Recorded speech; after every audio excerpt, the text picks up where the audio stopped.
శాంతం పద్మాసనస్థం శశిధర ముకుటం పంచవక్త్రం త్రినేత్రం శూలము వజ్రంత ఖడ్గం పరశుమ భజదం దక్షభాగే వగంధం నాగం పాచంత ఘంటాం ప్రళయ కృతవకం సాంకుశం వామభాగే నానాలంకారయుక్తం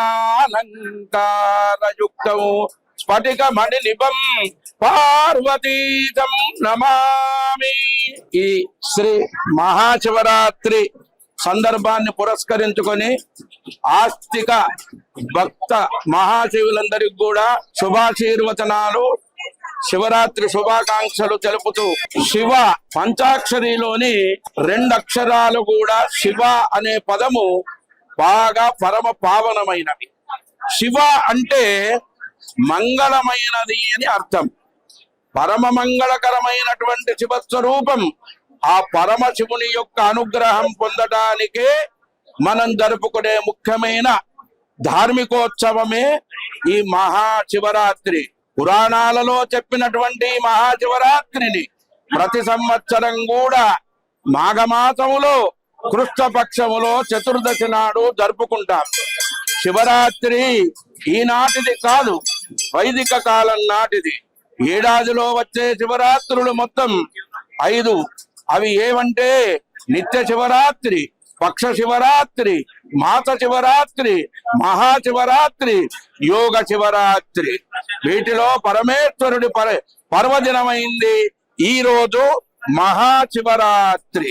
ఈ శివరాత్రి మాఘమాసములోనే కాకుండా మార్గశీర్ష మాసములో కూడా బహుళ చతుర్థి నాడు ఆర్ద్రా నక్షత్ర యుక్తంగా శివుడు లింగోద్భవం జరుగుతుంది. అది కూడా శివునికి ప్రీతికరమైనటువంటి తిథి.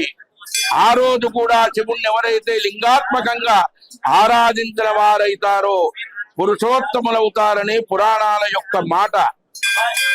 శివ కళ్యాణం చేసిన ఎంతో శ్రేష్టం. మహాశివరాత్రి రోజు తనను పూజిస్తే, శంకరుడే చెప్పాడు, తనను పూజిస్తే తన కుమారుడైనటువంటి కుమారస్వామి కన్నా ఈ భక్తులంతా కూడా నాకు ఇష్టలవుతారని శివుడు చెప్పినటువంటి ఈ విశిష్టత ఎంతో ఉంది. అష్టమి సోమవారంతో కృష్ణ చతుర్దశి నాటి మహాశివరాత్రి ఎంతో శ్రేష్టమైంది. గరుడ, స్కంద, పద్మ, అగ్ని ఇటువంటి పురాణాల్లో కూడా ప్రశంసించడం జరిగింది. శివరాత్రి అనేది ఒక వ్రతం. ఈ రోజున ఉపవాసం చేసి బిల్వపత్రాలతో శివ పూజ చేస్తారు, రాత్రి జాగరణ చేస్తారు.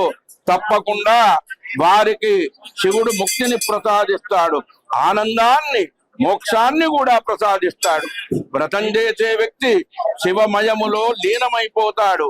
దానములు, తపము, యజ్ఞము, తీర్థయాత్రలు, వ్రతాలు ఎటువంటివి కూడా కలిపిన ఈ మహాశివరాత్రికి సరితూగవు.